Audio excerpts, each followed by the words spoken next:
자, 안녕하세요. 네. 자, 우리 어제 했던 거 잠깐 복습 좀 할게요. 어제 뭘 했냐면, 우리가 이제 가격이 변했을 때 효과를 봤어요. 아니, 당연히 학원을 다니려고 했는데, 가격이 뭐 이상한 프리패스가, 아닌 패키지가 생겨가지고, 가격이 한 30% 할인됐다 해볼게요. 그럼 첫 번째, 가격 할인을 했는데, 우리 학원이? 다른 학원을 가야겠어요? 우리 학원을 와야 되겠어요? 딴 학원 가야 되나? 아무튼 가격 싸졌으면 우선 싼 데도 해야죠. 나는 돈이 너무 많아가지고 갑부야 이러면 뭐 정 상관없죠. 그러면 딴 데 갈 수도 있겠지만 그렇지 않으면 물론 이제 학원 강의라는 게 꼭 이렇게 가격 가지고 선택하기보다는 여러분들의 그 미래를 담보하는 우리 학원이 미래네. 아무튼 미래를 담보하는 거니까 가격보다 중요한 게 이제 강의 퀄리티 뭐 이런 거잖아요. 그리고 뭐 아시겠지만은 뭐 다들 선생님들이 열심히 하고 계시고 학원도 좀 열심히 하니까 뭐 좋아지겠죠. 아무튼 딴소리 했고요. 아무튼 가격이 싸지니까 당연히 이쪽으로 와야 되고 두 번째는 뭐 한 100만 원 정도인지 알았는데 70만 원에 됐으면 30만 원 돈이 남았잖아요. 그럼 이거 갖고 뭐예요?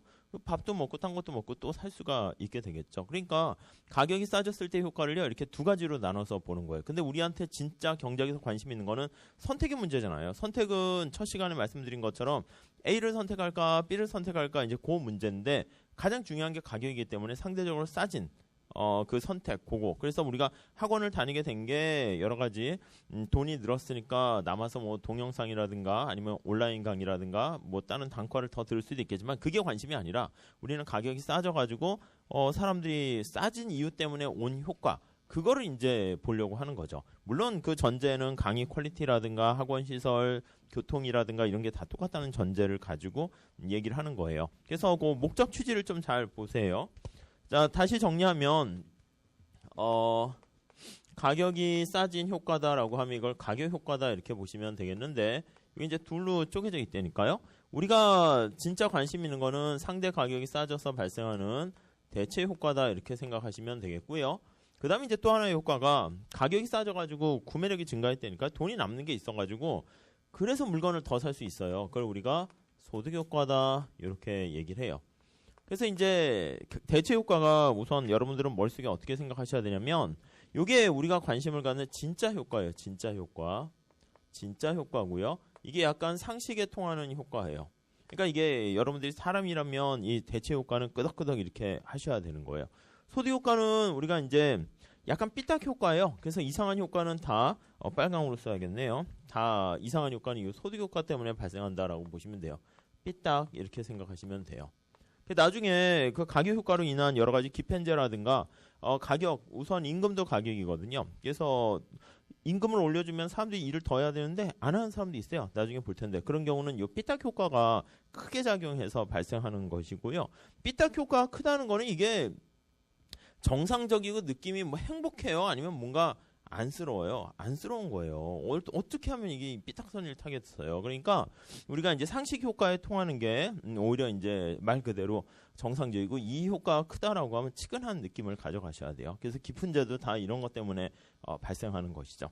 자, 아무튼 요거는 이제 우리가 그림을 나타내는 거는 그 다음이에요. 시험 문제 뭐 그림 해가지고 하는 거는 그림 그리기가 힘들어가지고 보통 그림 가지고 시험 문제는 잘 안 나요. 근데 이제 작년, 올해죠. 올해 문제에서는 미시에서는 그래도 이제 계산 문제로 하니까 그림을 안 그려도 되는데 거시는 그냥 그래서 말 문제로 나오는데 이번에는 그냥 막 시사적인 좀 신경을 썼더라고요. 보통 그림을 이렇게 전문 그림 그리는 그림을 이렇게 막 그리게 되면은 사실 그게 좀 버겁거든요. 근데 좀 그래도 그림 그리는 게 좀 쉬워요. 근데 이번에는 보면 한글로 막 그 안에다 그렸어요. 보면은 그래서 엄청 그림 그린 사람이 근데 이것도 좀 특이하게 그려가지고 아무튼 고생하지 않았을까. 그래서 이번엔 좀 약간 예외예요. 그래서 근데 그림 그린 게 약간 스타일이 이제 거시가 앞으로 좀 그렇게 좀 더 바뀔 가능성이 많은데 그거 아세요? 한경과 매경에서 무슨 테셋 비슷한 그런 거 시험 보는 거요? 그거랑 비슷하게 이제 현실 그러니까 거시가 우리가 맨날 고전학파, 케인즈학파 경제사를 공부하는 게 아니라니까요. 그러니까 거시경제 관련된 변수가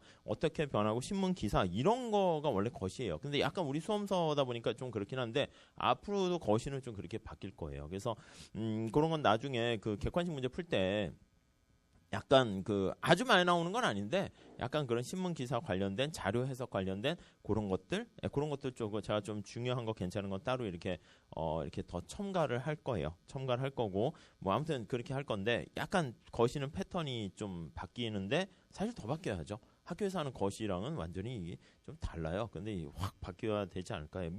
미시는 그냥 처음부터 끝까지 계산 문제라고 생각하시면 되겠고요.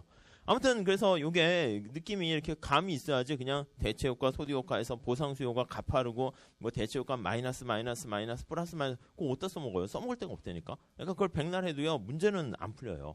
그러니까 물론 이제 제 수업을 당장 이렇게 들어도요 문제 바로 하려면 약간 안 풀려요. 왜냐하면 우리 책 그냥 보지 말라고 그랬어요. 우리 책 뒤에 있는 게 실전 문제를 갖다 놨어요. 그것도 회계사 문제 위주로 갖다 놔가지고 어려워요. 그러니까 이거는 막 경험을 많이 한 다음에 이렇게 풀어도 틀리는 뭐 그런 문제들만 있기 때문에 약간 좀 버거우니까 매일 지금부터 문제 풀어야지 이렇게 하지 마세요. 나중에 문제 풀 시간도 충분히 있으니까 그냥 내용을 자꾸 좀 보시면서 그리고 다른 과목 좀 지겹지 않도록 그냥 회계랑 재무 뭐 이런 원가 다 까먹거든요. 이게 하다 보니까 그렇게 하고 뭐 아무튼 상법 시작하면 조금씩 골고루 이렇게 해서 머릿속에 전 과목을 조금씩 이렇게 자꾸 콩나물 물 주듯이 하는 게 중요해요.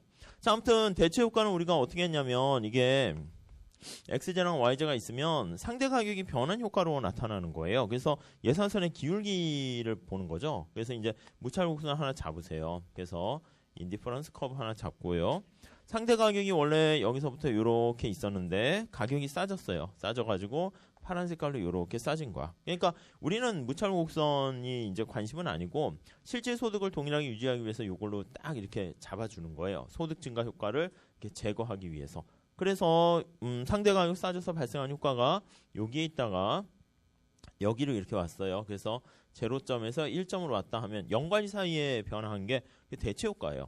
보통은 시험 문제에서는 이렇게 X제에 관심이 있어서 X제가 이만큼 증가했다 이렇게 하는데 이 뭐 좀 미시경제 책 중에서 좀 그래도 유명하신 어떤 분이 책을 하나 또 내셨는데 그걸 번역을 한 책이거든요. 근데 거기는 Y제까지도 물어보는 게 있어요. 근데 사실 Y제는 거의 물어보면 좀 안 되는데 그런 것도 있어서 나중에 그 조그만 책 거기 계산 문제 특강에 뒤에 넣어놨어요. 제가 나올 만한 건 다 그 계산 문제로 해서 넣어놨으니까 나중에 보실 일이 있을 거예요. 자, 아무튼 소득 효과는요. 이렇게 쫙 보시면 자, 소득이 변하면 예산선이 평행 이동하는 거잖아요. 그래서 평행한 예산선 두 개를 찾으셔야 돼요. 이렇게 평행한 예산선 두 개를 찾아서 그 위에서 왔다 갔다 하는 거 뭐 1에서 2로 갔다 요게 왔다 갔다 하는 게 바로 이게 소득 효과다. 역시 X제만 표현할게요. 이렇게요. 이렇게 정리하시면 되겠어요. 두 개를 이제 짬뽕할게요. 두 개를 짬뽕하게 되면 이렇게 짬뽕을 했습니다. 자, X의 가격이 이렇게 있다가 가격이 하락해요. 이렇게. 자, 그러면 효용이 증가한단 말이에요. 효용이 증가해서 이거는 그림 많이 그려보셔야 된다고 그랬어요. 만약에 무차별곡선이 이렇게 해서 원점에 대해서 볼록한 일반적인 형태로 이렇게 그림을 그리시게 되고요. 그 다음 실제 뉴 예산선 가지고 하세요. 요게 뉴 예산선 가지고 변화시키는 거 우리가 보상 변화 이렇게 보시면 되겠고요. 그래서 아무 얘기 안 하면 그냥 요걸로 하세요. 네, 우리가 보상 변화. 그리고 올드 예산선 가지고 하는 거를 대등 변화, 동등 변화 이렇게 얘기합니다. 자, 여기서 이전과 동일한 효용을 유지하게끔 이렇게 덜어낸단 말이에요. 덜어내게 되면 그랬을 때 여기 그러니까 이게 실제 소득이 일정하다는 거를 상징하는 거예요. 그리고 새로운 무차별 곡선이 여기 이쪽에다 할까요? 여기 어디인가 이렇게 있다 할게요. 여기 2점, 1점, 0점 이렇게 되면은 위에 나와 있는 거 기초로 봤을 때 0에서 1이 간 게 대체 효과, 1에서 2가 간 게 소득 효과, 두 개 합친 게 총 효과 이렇게 보시면 되겠죠. 이게 간단한 거지만 눈으로 자꾸 이렇게 보시면서 좀 익숙하게 정리하시면 될 것 같습니다. 요걸 봤고요. 그 다음에 요걸 가지고 이제 우리가 도대체 뭘 하는 겁니까 하면은 순수한 효과인 대체 효과를 끄집어내가지고 대체 효과만 반영하는 보상수요 곡선 그걸 도출하는 게 우리의 진짜 목적이에요. 여기서 보상수요 곡선은 전부 다 마이너스고 우하형이에요. 그래서 가끔 경제학이 일관성이 없는 게 아니라 보상수요 곡선이 마이너스라는 거를 증명하기 위한 게 이쪽이에요.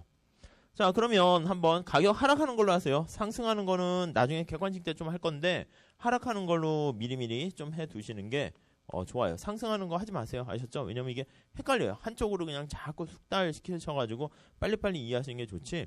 난 반대쪽도 연습할래. 그러다가 이게 다 망가져요. 아셨죠? 자, 그래서 여기 보시면 자, 가격이 뭐 제로점에서 가격이 하락했다라고 합시다. 그럼 이제 왼쪽에 두 가지 효과가 있죠. 첫 번째는 대체 효과를 먼저 쓰세요. 대체 효과가 싸진 것 때문에 이렇게 증가하고요. 여기가 1점 이렇게. 그 다음에 소득 효과가 있습니다. 소득 효과가 있는데 실질 소득이 증가해서 액세 소비량이 이렇게 증가했어요. 소득 효과. 대체 효과랑 소득 효과를 다 같이 그린 게 총 효과라고 그랬죠. 그게 가격 효과라고 말씀드렸어요. 그래서 요거 0과 2를 쫙 연결한 게 이게 마샬이라는 사람의 이름을 따서 마샬리안, 보통의 통상적인 수요 곡선이다 이렇게 보시면 되겠고, 여기 나와 있는 대체 효과만 반영하는 이렇게 수요 곡선이 되면 이거는 힉스 보상 이렇게 해서 이렇게 정리하시면 되겠어요. 어느 게 더 가파른가 그거는 살짝 체크만 하시면 될 것 같고요. 자, 이게 우리가 소득 효과가 증가했으니까 이 그림도 보이셔야 돼요. X제랑 문제 풀 때는 이렇게 간단한 그림과 이 식 가지고만 우리가 살펴볼 거예요. 자, 이렇게 보셨죠? X의 가격이 하락하게 되면은 싸진 거를 다이렉트리 많이 사게 됩니다. 이게 대체 효과. 이게 소비량이 증가했죠. 자, 그 다음에 여기요. 가격이 하락해서 실질 소득이 증가했어요. 얘는 원래 움직이면 안 된다니까요. 근데 이게 정상제예요. 정상제여가지고 X의 소비량이 이렇게 증가해요. 이게 소득 효과. 이렇게 되는 거 알 수 있죠. 자, 그럼 한 번만 더 응용해 봅시다. 여기서 이제 파생시켜서, 자, 열등제인 경우 어떻게 됩니까? 한번 볼게요. 기펜제가 아닌 열등제를 할게요. 그러니까 열등제라고 시험에 나오게 되면 그걸 기펜제라고 먼저 생각하시면 안 돼요. 기펜제가 아닌 열등제라고 보셔야 되겠고, 기펜제라고 물어봤을 때가 그게 이제 진짜 기펜제로 보셔야 돼요. 열등제 같은 경우에는 어떻게 됩니까 하면 X제가 있고 여기에 X의 가격 M 이렇게 있습니다. 한 가지 색깔로 할게요. X의 가격이 하락하면 소비량이 증가해요. 이게 대체 효과. 가격이 하락했을 때 소득이 증가하는데 열등제네요. 열등제. 열등제니까 X의 소비량이 감소하는데 감소하는 정도가 조금 더 작아요. 이해돼 있죠? 요거 그냥 막 화살표 이게 좀 느낌이 와닿으셔야 돼요. 그럼 그림을 직접 그리세요 하면 직접 그리실 줄도 아셔야 돼요. 여기 보시면 점만 찍을게요. 제로. 가격 하락했을 때 1 증가한 거, 이 대체 효과. 소득 효과는 어떻게 되냐면 실제 소득이 증가했는데 소비량이 감소하죠. 그래서 얘가 왼쪽으로 가요. 반항하는 거네. 2점 이렇게 돼요. 자, 그렇게 되면 대체 효과만 나타내는 수요 곡선, 힉스 보상 수요 곡선이 이렇게 있는데 소득 효과까지 나타내는 거는 오히려 이렇게 감소하잖아요. 그래서 이게 마샬 수요 곡선의 기울기가 훨씬 더 가파르다. 탄력적이 떨어진다. 얘가 훨씬 보상 수요가 탄력성이 크다. 이렇게 보시면 되겠죠. 다음 기펜제 볼게요. 기펜제. 깊은제. 자, 깊은제는 X가 있으면 X의 가격, 그 다음에 소득. 자, X의 가격이 하락했어요. 이제 눈으로 보세요. 얘가 증가했죠.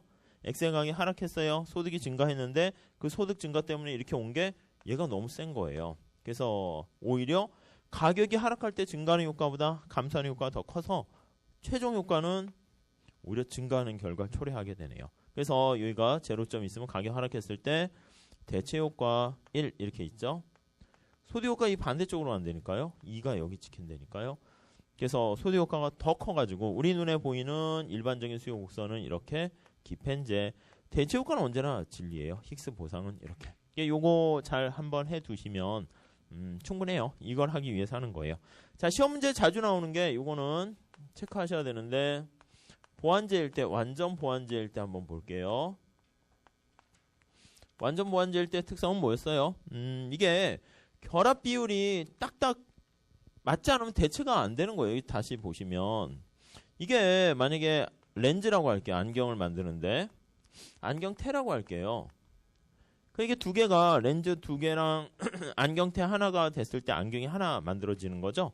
그러면 안경테 하나랑 렌즈가 두 개 이렇게 돼서 점점점 해서 이렇게 완전 보완제 이런 식으로 만들어지는 상황이에요. 자, 렌즈가 하나 더 생겼다 해서 렌즈를 어떻게 물질을 변화시켜서 테로 만들 수 있는 게 아니잖아요. 테도 마찬가지. 안경테가 하나 더 있다 해서 어떻게 바꿀 수 있는 게 아니잖아요. 그러니까 이거는 두 개가 결합 비율이 뭔가 이렇게 딱 여기 2대1 이게 되지 않으면 그러면 될 수가 없어요. 그래서 저 왼쪽에 대체 효과를 보시면 뭐 상대 가격이 이렇게 있다가 자, 동일한 효용을 유지하면서 상대 가격이 이렇게 안경 아래 가격이 싸졌어요.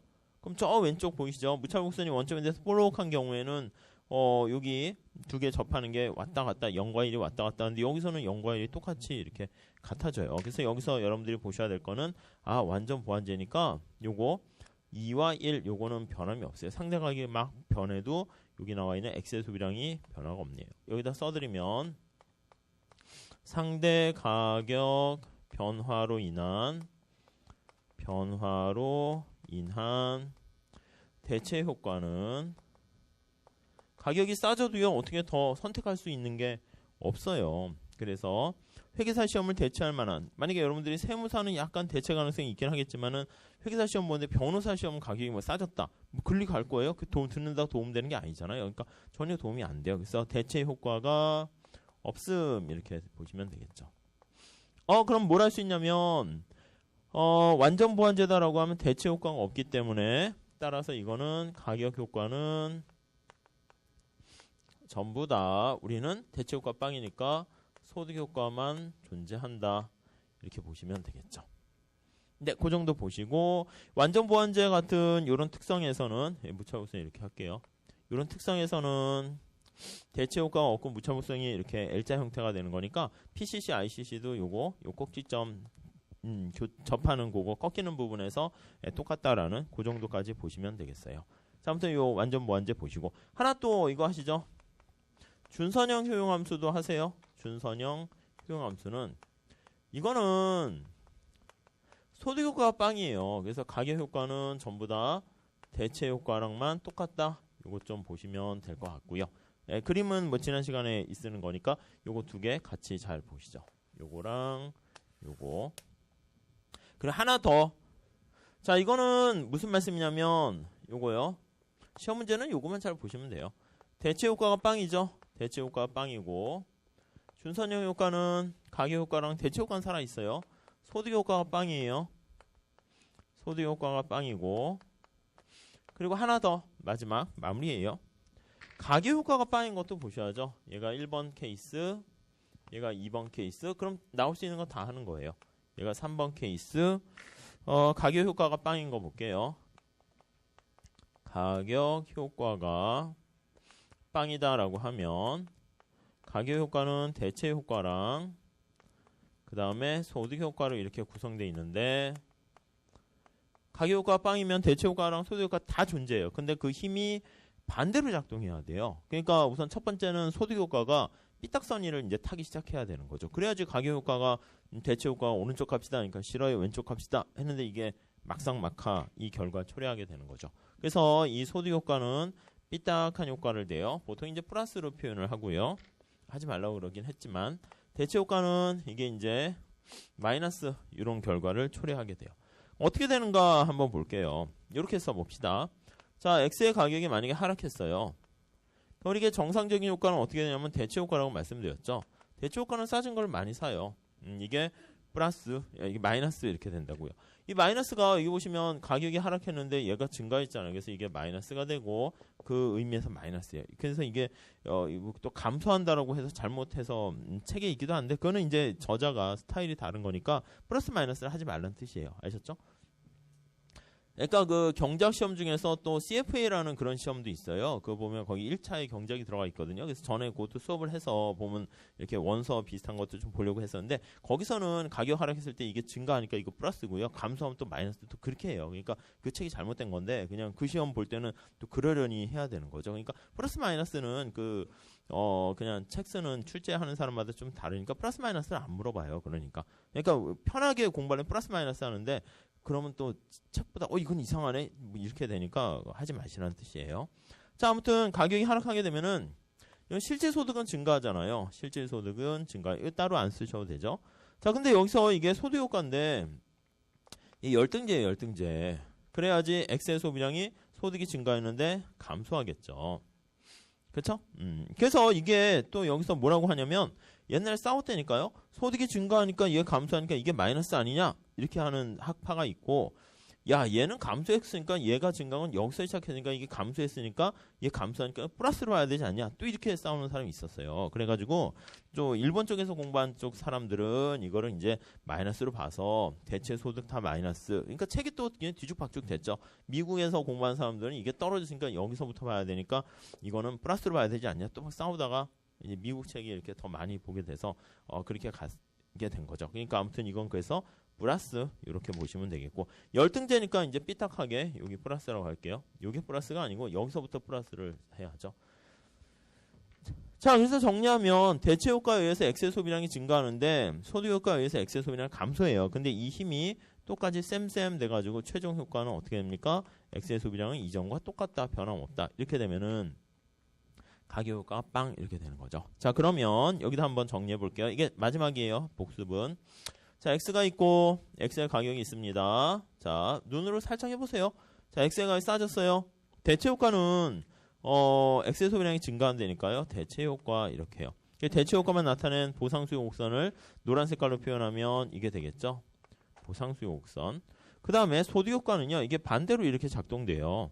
소득 효과. 그래서 대체 효과랑 소득 효과를 다 고려한 가격 효과를 고려한 수요 곡선은 여기서부터 이렇게 수직이 돼요. 마샬의 수요 곡선.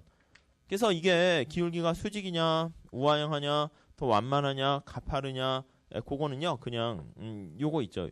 요걸 하셔도 되고 제 생각에는 그냥 저 수요 함수 써 있어가지고 그거 보면서 힘의 관계만 잘 체크하시면은 될 것 같습니다. 아셨죠? 요 파트가 제일 어려운데 지금 분위기는 여러분들이 그냥 뭐야 저거 또 하나 힘내 약간 그런 분위기인데 아무튼 나중에 경작을 하시다가 이렇게 보면은 중간에 이렇게 안 보이시거나 힘들어 하시거나 포기하시거나 이렇게 하는 분들 보면 또 이쪽 파트에서 좀 이렇게 고비를 넘지 못해서 그래요. 그래서 가능한 한 제가 책 가지고 이렇게 읽으면서 설명드렸지만 그거를 압축해가지고 그냥 이렇게 탁 보면서 막 이렇게 설명은 안 하셔도 돼요. 근데 한 번쯤은 옆에 다른 분들이나 이렇게 설명을 해 보시면은 그럼 그게 머릿속에 확 남아요. 그러니까 가끔 공부 안 되시면 좀 이렇게 학원에서 짜줬으면 좋겠는데 이 마음에 맞는 사람끼리랑 두세 명 이렇게 해서 스터디 비슷한 거예요. 근데 막 공부를 막 서로 가르치고 이런 정도는 아니고 생활 스터디죠. 그런 거 좀 하시면은 좋죠. 그러니까 뭐 한 8시 한 20분 15분에 학원에 먼저 오기 뭐 이런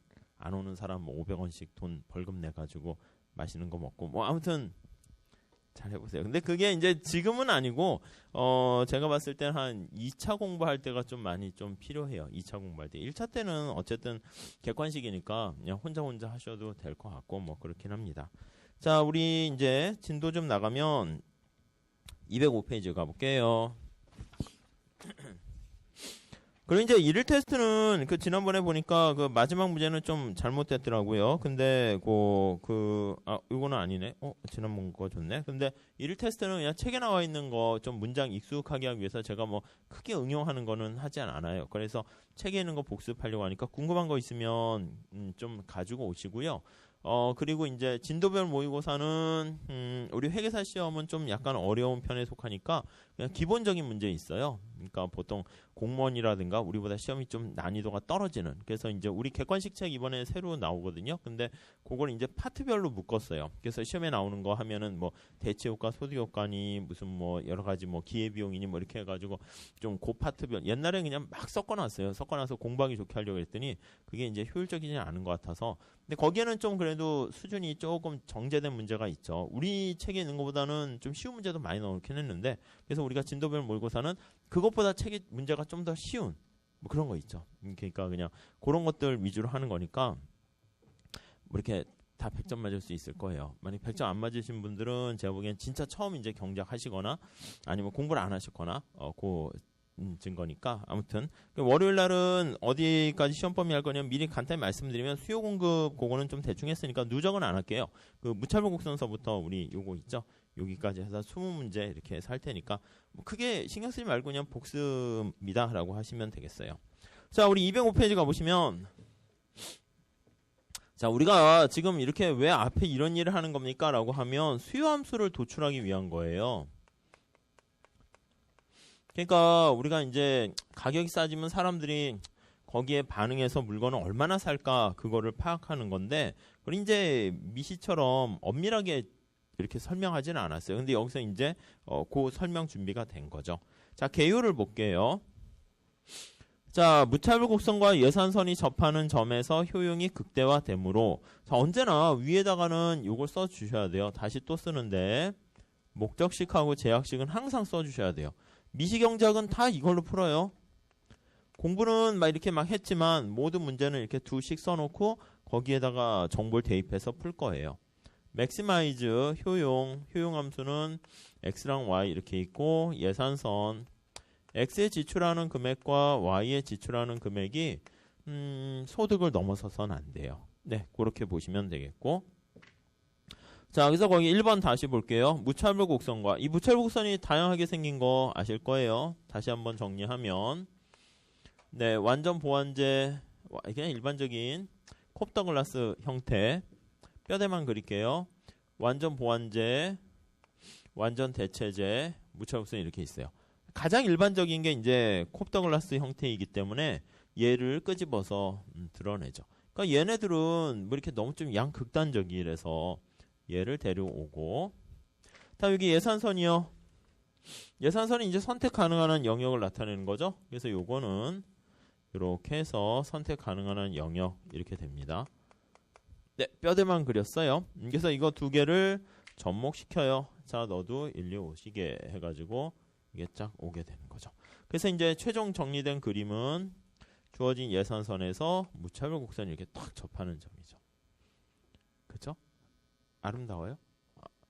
그래요? 아무튼 이게 보고 저는 잘 모르겠는데 딱 아름답다 막 뷰티풀을 외치시면 경제학에 이렇게 자꾸 다가가는 거고, 이게 뭐 하는 거야? 무슨 뭐 동굴의 구석기 시대의 그림 낙서야? 이렇게 돼 버리면은 아직 수준이 구석기 수준인 거예요. 그래서 아니 그렇잖아. 우리가 보면 동굴에 이런 그림이 있다가 뭐 피카소니 무슨 뭐 몬드리안이 모르겠다 뭐 이상한 그림 있잖아요. 그런 거 해서 쭉 가게 되면은 이게 또 다시 최근에 그 미학적인 그 또 추상화 같은 그런 거잖아요. 그래서 딱 보고 미적 감각이 그 보이는 만큼 보인다니까요. 그래서 아무튼 아는 만큼 보이는 거죠. 아는 만큼. 그렇습니다. 자, 그래서 1번에 다시 보시면 요게 효용이 극대화되는 거라고요. 여기가. 그렇죠? 효용 극대화점. 그래서 여기 막 이렇게 막 서로 이쪽으로 막 가려는 힘 척척척 화살표도 보이고, 요것도 막 이렇게 쫙 선택의 선호가 보이고, 그리고 이제 L자인 건데 이게 L자로 이렇게 되려는 거랑 이렇게 펴주려는 힘과 막 이렇게 하다 자신의 선호 이렇게, 물론 이거는 고정돼 있지만 그래서 요 점에, 그래서 MRS랑 PIV나 PX 이게 딱 보이셔야죠.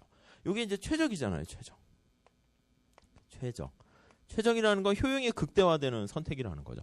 굳이 또 여기서 보면 이런 것도 막 보이시면 좋고요. X가 있고요.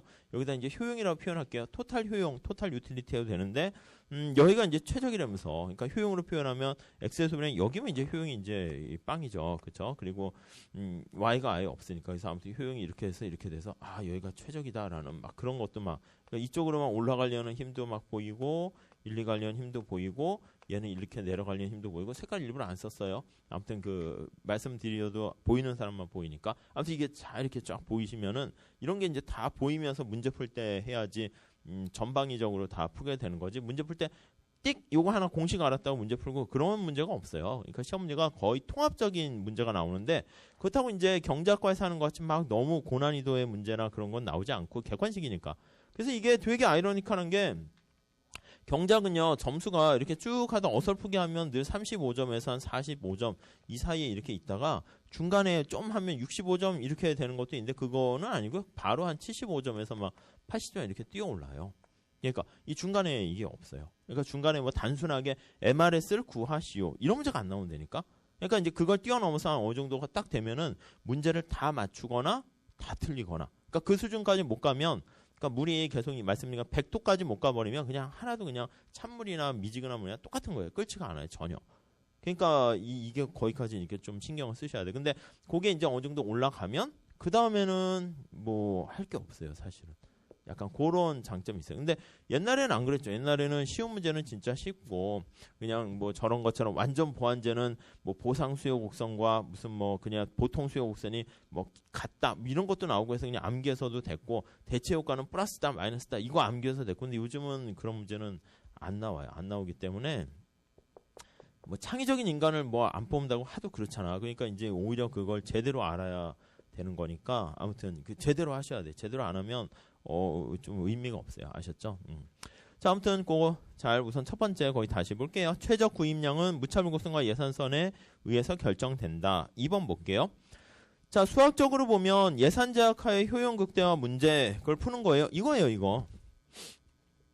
요걸 푸는 문제다. 이렇게 보시면 되겠고, 자, 3번. 무차별 곡선은 개인의 선호에 의해서 결정되고, 이게 개개인들의 선호를 나타내는 효용함수라는 거 잘 보셔야 돼요. 그걸 이제 위에서 투영시켜 본 게 무차별 곡선이라는 거, 그거 아실 거고요. 다음에 예산선의 위치는 거기요. 재화의 가격과 소득. 이거 정해져 있죠. 계속 얘기하지만, 소득 얼마 정해져 있고, 재화의 가격 얼마 정해져 있고, YJ 가격 얼마 정해져 있어요. 이게 주어진 상황에서 그러니까 이게 희소한 것이고 나의 제약 조건이죠. 바구니에 내가 담을 수 있는 건 X, Y를 몇 개 담을 수 있는가 거기까지만 선택할 수 있어요. 다시 볼게요. 예산선의 위치는 예산선이 어떻게 생겼는가 이동하는가 그거는 재화의 가격 물론 XJ, YJ 가격이에요. 그거와 소득에 의해서 결정되므로 XJ랑 YJ 수요량은 재화 가격과 소득의 함수로 결정된다. 이게 주어진 여건에서 내가 이렇게 쫙 해가지고요. 우리가 첫날부터 계속 말씀드린 것처럼 XJ에 대한 수요는 뭐에 대한 함수로 결정됩니까? 라고 하면 X의 가격, Y의 가격, 소득 이렇게 결정됩니다. 이렇게 말씀드렸는데 이게 수요 함수라니까요. 그래서 3번에 나와 있잖아요. X, Y. Y는 할 필요 없어요. X만 하시면 될 거예요. Y도 똑같으니까 X에 대한 수요 함수는 이렇게 재화의 가격, X, Y, 재화의 가격, 소득으로 구성된다. 그러니까 얘네들이 변했을 때 효용 극대화되는 X의 소비량이 어떻게 달라지는가 그걸 보는 겁니다. 원래 이제 개요 이것만 봐도 다 돼야 되는데 책에서 친절하게 설명하려고 구체적인 설명해서 한 번 더 합니다. 1번 보세요. 자, 소비자 균형에서는 무차별 곡선과 예산선이 접함으로 여기요. 최적이라는 게 접하는 점이죠. 밑에 그림도 나와 있고요. 이걸 다시 한번 정리하면 그러니까 이게 각각의 주어진 여건에서 효용 극대화가 달성되는 점을 나타내죠. MRS, XY요. MRS 느낌이 있어요? MRS? 그냥 뭐 M 한 개 이러시면 안 된다니까요. 그러니까 느낌이 이게 XY 중에서 뭐가 더 중요해요? X가 중요하고 Y를 기준했을 때 X를 소비했을 때 얻게 되는 만족이 상대적으로 얼마나 되는가 그거예요. 그러니까 좋은 거예요. 편익이에요. 그리고 PY분의 PX 느낌이 뭐냐면 가격이네 이게 아니고 시장에 갈 때 가격이 비싸지면 이 부담되잖아요. 그러니까 이게 상대 가격 비율인데 이 느낌이 내가 X제 구입할 때 이만큼 대가를 치러야 된다는 거니까 느낌이 여기 코스트라는 느낌이 막 보여야 돼요. 색깔이 뭐 코스트니까 빨간색이면 빨간 색깔 색상을 띠고요. 얘는 파란 색깔 색상을 띠고요. 두 개가 이렇게 딱 만났을 때가 이 힘의 균형을 이루는 거야. 만약에 파란 색깔이 더 커지면 그럼 당연히 X 소비를 늘려야 되고 빨간 색깔이 더 커지면 그럼 소비를 X를 줄여야 되고 약간 그런 상황이 이렇게 좀 보였으면 좋겠고요. 그래서 1번에 보시면 무차별 곡선과 예산선이 접했다라는 게 이게 두 개가 같다는 얘기죠. 접했다가 같은 거고요. 그래서 일치한다. 예. 그냥 불일치한다라고 하면 그건 약간 뭔가 불협화음이 있는 건데 딱 일치하면은 이게 딱 맞아 떨어지고 거기서 더 이상 좋아질 수 없는 상황이니까 비유리풀을 외치는 최적인 상태다. 이렇게 보시면 되겠죠. 다음 3번 보시면 예산선상에서는 자 우리 예산선에서 선택할 수 있어요. X제 구입액과 Y제 구입액 합이 소득과 일치하므로 그냥 예산선 설명한 거죠. 다시 여기 보세요. 요게 X제 지출한 금액이에요. X제 구입액과 X제 구입액 지출액 요거는 Y제 지출액이에요. Y제 지출액 구입액 이게 소득보다 커서는 안 되죠. 근데 우리는 다 쓴다 해서 다 쓰는 equal 이렇게 할 거예요. 그게 바로 거기 나와 있는 얘기죠. 2번 보시면 예산 선상에서 있잖아요. 선상. 선 위에는 돈을 다 쓰는 거예요. 안쪽으로 가면 낭비가 있는 거고요. 남긴 거예요. 물론 그 남긴 게 이제 미래 소비로 쓰이긴 하겠죠. 그래서 이제 나중에 현재 소비랑 미래 소비하게 되면 지금 현재 돈을 쓰지 않고 남긴 거는 미래 소비로 이전시키는 그거 이제 저축자다 이렇게 얘기할 거예요. 자, 아무튼 지금 선상에서는 돈을 다 쓰는 것이고 예산자 혁신 내에서 선택하네요. 그래서 3번. 그러므로 결론입니다. 여기 나와 있는 최적 조건은 요거예요.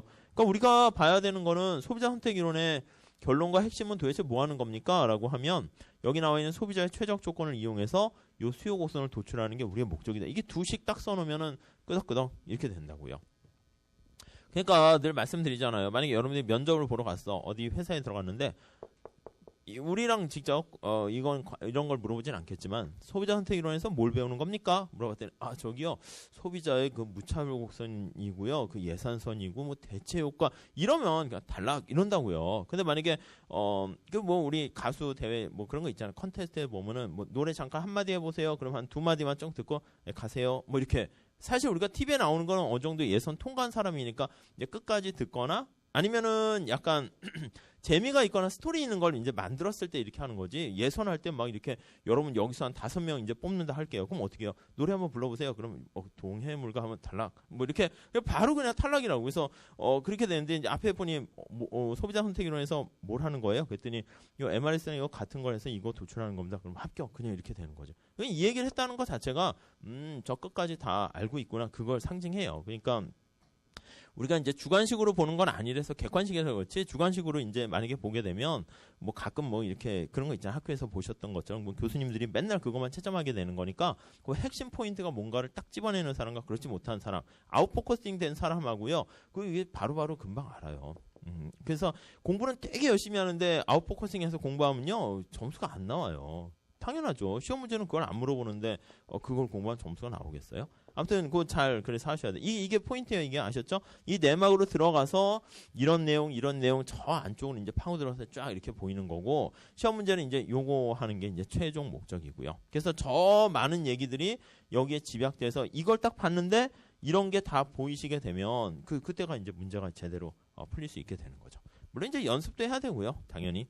자, 아무튼 그렇습니다. 그래서 이번에 보시면 그러므로 소비자 균형을 구한 다음에 예산 제약식을 이용해서 요거 수요 함수를 도출한다. 이렇게 보시면 되겠습니다. 넘어갈게요.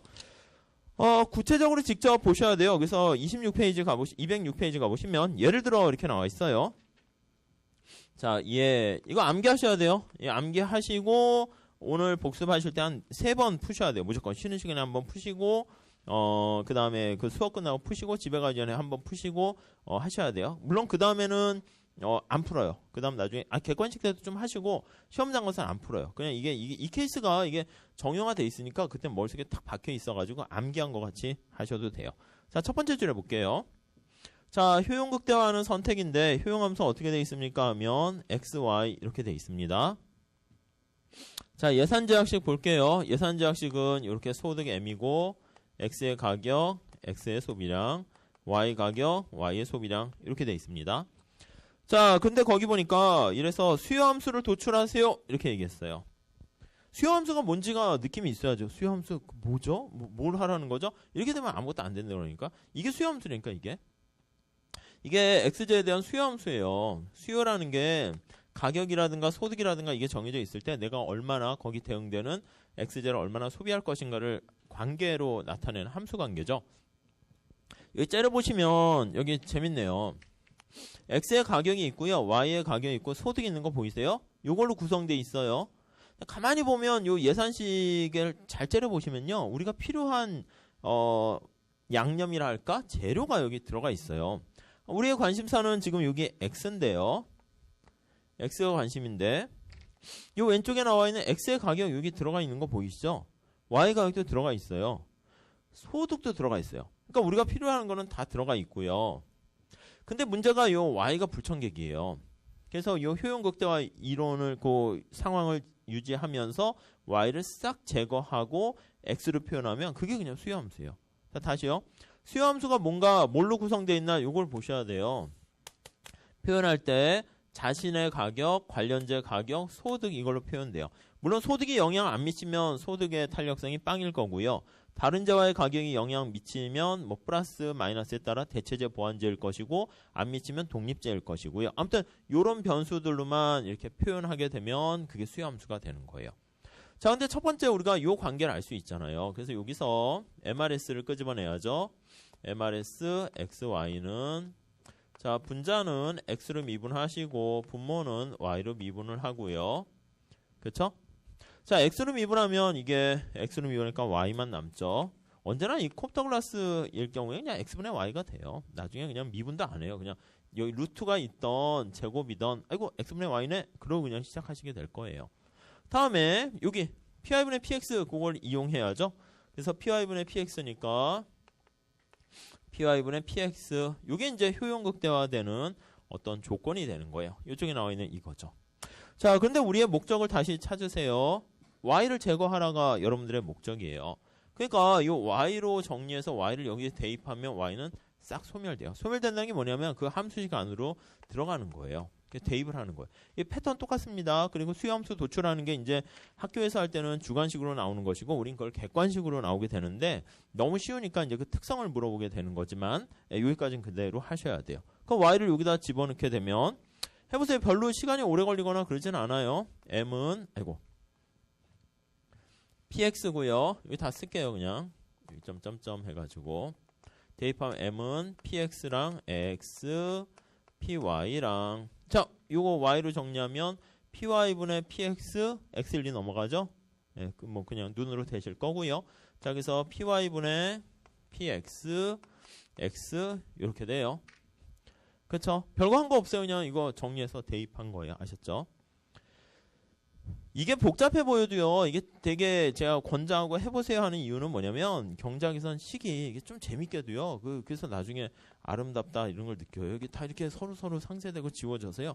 깔끔하게 나타나요. 그리고 어떤 식이나 모형을 만들 때 가능한 한 복잡하게 만들죠. 우리가 이제 모델, 모형 이런 거 하잖아요. 여기서 똑같은 걸 설명하는데 모형이 복잡하면은 그거는 그냥 진화 과정에서 발전 과정에서 도태돼서 없어져요. 그래서 깔끔하고 심플한 것만 이렇게 남게 돼요. 아셨죠? 그래서 이게 이렇게 지워져요. 자, 그러면 자, 여기 보시면 px랑 x 여기 있고 여기도 px랑 x 이렇게 있어요. 그럼 x로 이거 2px 이렇게 되겠죠? 따라서 정리하면 x로 정리해야죠. 정리하면 2px 이렇게 남고 분의 m 이렇게 되는 거 알 수가 있네요. 그래서 이렇게 보시면 되겠죠. 맞죠? 자, 그러면 우리가 이렇게 도출된 거 거기 책에 한번 볼게요. 소비자 균형 조건 1번에 MRS요 같은 거 거의 풀려 있고요. 예산선에 대입을 했어요. 대입을 해가지고 밑에 수요 함수 도출 이렇게 나와 있죠. 그거 정리하시면 될 것 같습니다. 그래서 밑에 xj 수요 함수는 이렇게 xj만 하세요. yj는 뭐 똑같이 대칭적으로 돼 있고 그냥 x 할 줄 알면 yj도 할 줄 아는 거예요. 자, 그럼 이거 보시면 이게 우선 첫 번째 수요의 법칙이 성립합니까? 이거 보고 알 수 있어요. 우리가 저기 이제 수요 공급에서 우리가 이렇게 했죠. x의 소비 함수는 수요 함수다라고 뭐 마이너스 px 플러스 뭐 여기 보시면 뭐 마이너스 뭐 2px 플러스 뭐 m 하고 뭐 이런 식으로 해서 뭐 py 뭐 이런 식으로 쓴 거잖아요. 이렇게 된 거잖아요. 이렇게. 그게 바로 사실 요거랑 똑같아요. 이건 그냥 함수식으로 나타낸 것이고 이제 구한 거예요. 구한 거. 아무튼 이게 뭐 로그 씌어서 막 이렇게 표현하면 비슷한 맥락이 돼요. 아무튼 우리가 완전히 새로운 걸 하는 건 아니란 뜻이에요. 자, 그러면 x의 가격이 이렇게 떨어지면은 x의 소비량이 증가해요. 분모에 있으니까. 수요의 법칙이 성립하죠. 수요 법칙이 성립. 굳이 얘기하면 수요의 가격 탄력성이 가격 탄력성 하지 않을게요. 이건 나중에 좀 어려울 수 있으니까. 별건 아니고 여기 앞에 1이 붙어 있잖아요. P분의 Q 해가지고 옛날에 앞에서 한 것처럼 가격 탄력성 계산하면 그것도 1 그거 보시게 될 거예요. 자, 여기 소득 볼게요. 소득. 자, 소득이 변하면 다른 거는 변함이 없는 거예요. 변함이 없으니까 이 곱하기를 다 더하기 나누기 해서 해도 되는데 아무튼 얘가 증가하면 얘는 증가하는 거 알 수 있죠. 그래서 정상제구나 라는 거를 우리가 끄집어낼 수가 있죠. 자, 다음에 XY는 무슨 관계가 있습니까? 라고 하면은요. Y의 가격이 변화했는데 그건 X의 소비량에 영향을 안 미쳐요. 그래서 YZ는 여기 들어가 있지 않죠. 그래서 이때는 교차 탄력성이 빵 해서 우리가 두 재화의 관계는 독립적인 관계다. 이렇게 보시면 되겠어요. Y가 뭐 들어가 있으면은 보완이니 대체니 거기까지 가겠지만은 네, 이렇게 보시는 게 중요해요. 끝이에요. 네. 우리 책에는 밑에 5번에 보시면 두 재화의 가격과 소득이 주어지면 그렇죠. 가격이 얼마고 소득이 얼마 주어지면 x제의 값을 그냥 하나로 숫자로 표현할 수 있네요. 그래서 밑에 소득이 100일 때 가격이 2일 때 이렇게 나와 있는데 밑에 6번 같이 그렇게 해서는 하지 마세요. 그냥 일반화해서 이렇게 푸세요. 시간 얼마 걸리지 않으니까. 머릿속에 뭔가 공식이나 이런 케이스는 이렇고 저런 케이스는 저렇고 뭐 이렇게 막 암기하면요 이게 생각을 이렇게 경직되게 만들기 때문에 실력이 어느 정도까지 올라가다 말아요. 한 60점, 65점까지 올라가다 그 이상 못 올라가요. 한계. 그러니까 시간이 만약에 없고 꽈락을 면하는 게 목적이면 그렇게 해도 되는데 우린 그건 아니고요. 아직 시간은 좀 있어요. 그러니까 좀 제대로 하세요. 다음에 오른쪽 갈게요. 자, 7번. 7번도 뭐 이렇게 x의 구입량이 25개, y제가 10개 이렇게 되면 효용을 구하세요 하면 여기다 대입하면 되죠. 사실은 시험 문제가 어디까지 가셔야 되냐면 궁극적으로 후생을 극대화하는 거니까 x값, y값이 이렇게 주어져요. 그럼 거기 있는 것처럼 25, 얘가 10 하면 효용은 250이다. 거기까지 보통 이제 물어보게 될 거예요. 그건 나중에 객관식 때 하세요. 지금 중요한 거는 요 수요함수 도출하는 거 거기까지만 하셔도 충분합니다. 자, 밑에 예제 볼게요. 예제. 예제 별표 하시고요. 이것도 여러 번 해보셔야 돼요. 여러 번 해보시고 나중에는 밑에 그 수요함수식 자체를 암기하게 된다니까요. 자, 효용함수가 이렇게 주어졌다. xy의 수요함수를 구하세요. 역시 무조건 예산제약식과 효용함수 쓰시고 시작하시면 돼요. 효용함수가 x의 뭐예요? 알파, y의 1-알파 이렇게 있고 예산선을 쓰셔야죠. 아무 얘기 안 하면 일반적인 예산선 이렇게 쓰시면 될 거예요. 자, 패턴도 똑같아요. 자, 우리의 목적은 x로 표현하는 건데 요거요. 왼쪽보단 조금 더 좀 어렵게 된 거죠. 그리고 알파, 베타가 있어서. 자, 그리고 여기 보시면은 y를 제거하는 게 목적이에요. 그래서 요거 두 개 관계에서 y를 제거하라 이렇게 됩니다. 자, 그러면 MRS 구하시면 되겠죠? 여기다 해볼게요. MRS xy 이렇게 하시고 자, 분자는 x로 미분해야 돼요. 알파가 내려가면 되죠. 알파 내려오고 x에다 하나 빠져요. 알파 마이너스 1. 그쵸? 뒤에 거는 이제 직접 관련 없으니까 그냥 써주면 돼요. y 1 마이너스 알파 이렇게 돼 있고요. 자, 이거 x로 미분한 한계 효용입니다. y로 미분할게요. 1 마이너스 알파가 내려가고 하나 빠지면 돼요. x는 건들지 마시고 1 마이너스 알파 내려가고 x는 그냥 놔두시고 그 다음에 여기서 하나 빼줘요. 여기서 빼지면 1 지워지니까 그냥 마이너스 알파 이렇게 되네요. 약간 이게 지수를 이제 정리하는 게 좀 복잡할 수 있는데 지수가 헷갈리시면 그쵸. 요 정도는 다 되실 거예요. 근데 익숙하지 않으시면 보시고 아니 기초 수학 그거 책을 좀 보시면 이런 거 문제가 좀 있으니까 그것도 그냥 해 보셔야 되고 사람마다 달라서 요 정도는 될 것 같은데 아무튼 요거 뭐가 더 큽니까? 하면 이거 헷갈리면 그냥 2 넣으세요. 알파가 2라고 하면 x가 하나 남고 x가 알파가 2면 두 개 더 많으니까 분모엔 x가 더 많이 남죠. 그래서 1-알파랑 알파는 그냥 있고 x는 밑에 하나가 더 많고요. 여기서는 뭐 똑같이 보시면 되겠어요. 알파가 그냥 여기 보시면 딴 걸로 하면 이건 y분의 알파가 되고 여기 보면 이거 되니까 위에는 y가 하나 더 많게 되는 거죠. 그래서 사실은 여기 나와 있는 거 똑같아요. 요쪽에 나와 있는 거는 그냥 x분의 y 있는 거죠. x분의 y 있고 그 비율이 이렇게 숨겨져 있어요. 그래서 거기 보시면 첫 번째 MRS 두 번째 줄이네요. MRS 요 구한 거 이거 좀 잘 연습해 두세요. 아셨죠? 루트 있는 거라든가 지수로 이렇게 돼 있는 거 푸실 줄 아셔야 되겠고 자, 요거랑 거기 보시면 상대 가격이 똑같아야죠. PY분의 PX 이렇게 같아요. 그래서 우리가 하는 건 요거 두 개가 같은 거 요거 알아냈고 그러니까 요거 이제 먼저 구하는 거죠. 그래서 연습한 거예요. 무차곡선의 접선의 기울기, 예산선 기울기 같은 거고 자, 우리의 목적 뭐예요? Y로 정리해서 여기 대입하는 거예요. 목적을 정확하게 잡으시면 되겠어요. 그래서 싹 정리하면 돼요. 한번 정리해 볼게요. 자, 따라서 m이 있어요. 이거 해보셔야 돼요. 아셨죠? px랑 x 더하기 py랑 이렇게 있는데 이 y로 하면 요거 x1, 2 넘어가요. 아까랑 똑같게 되네요. 그리고 요거 하나 더 들어간 거죠. 아무튼 요거 x 넘어가면 py분의 px 이렇게 있고 x 넘어가고 요거 그냥 다시 거꾸로 뒤집어서 가야죠. 알파 1-알파 이렇게 되는 거 알 수가 있네요. 거기 밑에 정리가 잘 돼 있어요. 그래서 따라서 이렇게 쭉쭉쭉 해서 우선 얘가 지워져요. 이렇게 지워지고 그리고 살짝 요거 보시면 여기 px랑 x 있죠? 요거 같이 묶으세요. 이렇게 묶으시고 그러면 이제 요 끝으로 이렇게 빼내면 되겠죠. 그렇죠? 그래서 요거 같이 묶어서 거기 중간에 나와 있으니까 그거대로 하시죠. 똑같이 요걸 끝으로 뺄게요. 앞으로 뺄게요. 아니면 px랑 x 이렇게 앞으로 묶었어요. 이렇게 묶고 그 여기에 얘가 빠진 자리에 1이 남죠? 플러스니까 1이 남아있고 여기는 얘가 남아있어요. 그래서 1 더하기 알파분의 1 마이너스 알파 이렇게요. 아셨죠? 요거 시험 문제에서는 1 마이너스 알파 하니까 좀 더 복잡하고요. 보통 할 때는 이제 알파, 베타 이게 좀 더 일반적이에요. 그럼 더 좀 깔끔하게 보이는데 이렇게 해서 좀 더 이렇게 복잡해졌을 뿐이에요. 자, 그래서 정리를 해서 x의 수요 함수 이렇게 정리하게 되면 쭉쭉쭉 지워지네요. 이게 알파분의 알파 하면은 여기 띡띡 알파 이렇게 지워지는 거 알 수 있고 알파분의 1 그렇게 남게 되네요. 그래서 정리를 하면 따라서 여기 x로 정리한 게 그 제일 밑에 x제 수요 함수 이렇게 나와 있죠. 그래서 알파 그리고 px m 이렇게 돼 있는 거 알 수가 있네요. 그거 좀 잘 체크하시고요. 그 다음 이제 밑에 탄력성은 그거 좀 나중에 하세요. 당장 중요한 건 아니니까. 요거 한번 변화율로 나타내 볼게요. 변화율로 나타내면. 그리고 그거만 그냥 해서 보이시면 보시고 나중에 그냥 하시면 될 것 같아요.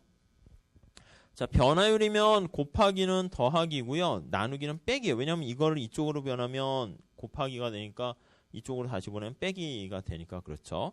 아니면 헷갈리시면 이걸 이쪽으로 옮길게요. 변화율을 하기 위해서 px 이쪽으로 옮기고 x 알파 m 이렇게 있어요. 이 변화율로 나타내요. 자, 그렇게 되면 곱하기는 더하기라고 했죠. 이거는 경장에서 여기 우리 시험 보는 거에서는 되게 중요합니다. x의 변화율 더하기 x의 변화율 이꼴 알파는 상수예요. 그래서 변화율은 사실 빵이죠. 무시하셔도 돼요. 더하기 자, 요거 m분의 델타 m 이렇게 된다고요. 자, 그러니까 이걸 가지고 만약에 변화율로 직접 표현한다라고 하면은 얘가 이쪽으로 가서 빼기로 가는 거라. 그래서 나누기는 빼기로 보시면 돼요. x분의 델타 x는 저 그대로 할게요. 알파분의 델타 알파고 더하기 m분의 델타 m이고 빼기 그러니까 나누기죠. 나누기는 빼기라고 말씀드렸어요. 그래서 px분의 델타 px 이렇게 보시면 되겠어요. 자, 이렇게 됐을 때 얘는 0이에요. 아, 이거 알파가 상수인데 얘는 빵이고요. 지우셔도 돼요. 얘는 빵이에요. 지우셔도 돼요. 쓱 지울게요. 자, 그럼 소득 탄력성 구합니다. 아니, 가격 탄력, 소득 탄력성부터 뭐 할게요. 소득 탄력성 구합니다. 그럼 어떻게 구할 수 있습니까? 하면 다른 거는 안 변해야죠. 얘가 변했을 때 얘가 어떻게 되는가요? 그럼 얘도 빵이에요. 소득 탄력성일 때. 얘 없다고 치세요. 아셨죠? 우리 세타리스 페리부스 소득만 변해야죠. 얘까지 변하면 안 돼요. 그래서 소득 탄력성 계산을 하면 m분의 델타 m 이게 이제 소득의 변화율 분의 x의 변화율 이렇게 된다고요. 그리고 얘는 고정돼 있다는 없다는 얘도 빵으로 고정시키는 거죠. 그럼 당연히 얘랑 변하는 게 똑같잖아요. 변화 크기가 값이 같잖아요. 그러니까 당연히 이거랑 이거 똑같으니까 아니면 이걸 여기다 집어넣으면 똑같죠. 그러니까 1 이렇게 되는 거 알 수 있죠. 보이시죠? 그냥 간단하죠. 물론 나중에는 이렇게 안 해요. 나중에 여기 뭐 여기 지수가 1이구나라고 하면은 그냥 1이고 뭐 다 뭐 그렇게 되긴 해요. 일단 가격 탄력성 볼게요. 가격 탄력성을 구합니다라고 하면 요거 구할 때는 암묵적인 전제 조건이 뭐냐면 얘가 소득의 변화율이 빵이라니까요. 얘 깔려 있다니까요. 다른 재화의 가격은 없으니까 그냥 당연히 빼도 되고. 이거 구할 때 어떻게 되냐면 x의 가격이 변화했을 때 x의 소비량이 얼마나 됩니까? 요게 이제 가격 탄력성이라고요.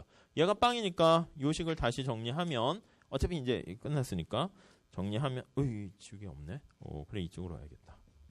정리하게 되면은 자, 요거는 없으니까 의미가 없고요. 가격 탄력성 구할 때 얘도 의미 없다면서요. 없는 거예요. 자리가 비어 있는 거예요. 그렇게 되니까 얘랑 얘 보면 지금 똑같죠. 부호만 다르네. 부호만 마이너스 이렇게 되니까 요거를 넣을까요? 요거를 넣을게요. 요걸 여기다 대입을 한다라고 하면 마이너스 x분의 델타 x x분의 델타 x 하면은 마이너스 1 이렇게 나오죠. 근데 마이너스 떼면 1 이렇게 돼요. 그리고 yj 가격은 어떻게 됩니까? yj 가격은 여기 없잖아요. yj 가격. 그러니까 대체 탄력성은 빵 이렇게 되는 거 알 수 있고. 그래서 맨 마지막 째 줄에 이렇게 주어졌을 때 수요의 가격 탄력성, 소득 탄력성, 교차 탄력성, 그것까지 보이셔야 돼요. 거기까지 보이시면 이쪽 파트는 충분해요. 자, 다음 페이지 가보시면 완전 보완제도 수요 함수 도출하는 거 할 거거든요. 근데 그리고 잠깐 쉬는 시간에 한번 먼저 예습하시고요. 그 다음에 이제 심층 연구 보면 완전 대체제. 그게 이제 되게 유명한 그림이에요. 그래서, 뭐 공무원 시험이나 다른 데서는 여러 번 나왔고요. 회계사 시험에서도 한 번 나왔어요. 그래서 제일 많이 보는 교수님 교과서 뒤에 연습 문제인데, 그거 그냥 좀 이게 이해가 되면, 심층 연구 있죠? 그게 이해가 되면 사실은, 하산하셔도 돼요. 아셨죠? 그거는 제가 좀 이따가 말씀드리도록 할게요. 그래서 이따가 잠깐 쉬었다가요. 한 10분 정도 그거 한번 복습하고, 하산해도 될지 아니면 주말에도 나와서 공부해야 될지 그거는 그게 이해되나 한번 보시고 그 다음에 이제 현시선호 이제 들어갈게요. 현시선호는 글쎄요. 이거는 좀 시험엔 좀 하기는 그래요. 그냥 의미는 좀 그런데 약공리 정도 위배되는 것만 좀 보시고요. 강공리를 몇 번 시도했다가 이게 좀 복잡하거든요. 그래서 시험 문제 오류가 제일 많이 나오는 부분이 또 여기에요. 그래가지고 그 다음부터 이제 출제하는 사람들이 자기가 문제 내는데 문제가 오류가 있고 하면은 이게 또 민망하거든요. 아니, 뭐 매일매일 보는 1테스트 제가 했는데 OX가 잘못되면 아이고 민망해서 이렇게 그냥 죄송합니다. 얘기하기가 뭐해서 그런 거지. 되게 미안하기도 하고 아이고 창피하기도 하고 약간 그렇다고요. 근데 실제 출제하는 사람이 만약에 냈는데 이의신청 들어와서 오류가 돼버리면 괜히 기분이 막 한 1년 이상 가요. 그래서 오류가 될 만한 문제는 요즘은 잘 안 내요. 그래서 최근 문제에서는 현시선호 이론 같은 게 잘 안 나오긴 하죠. 이제 그게 이제 마무리되면은 챕터 9장에 소비자 이론에 응용해가지고 뭐 지수라든가 여러 가지 뭐 보조하는 거 그렇게 하게 되면은 얼추 이제 소비자 선택 이론이 끝나요. 이게 이제 가장 큰 산이다 이렇게 생각하시면 돼요. 자, 아무튼 완전 보완제 그거 한번 눈으로 한번 보시고 그 다음에 쉬면 될 것 같습니다. 저는 먼저 쉬고요. 아셨죠? 여러분 좀 보세요. 한 2분 동안.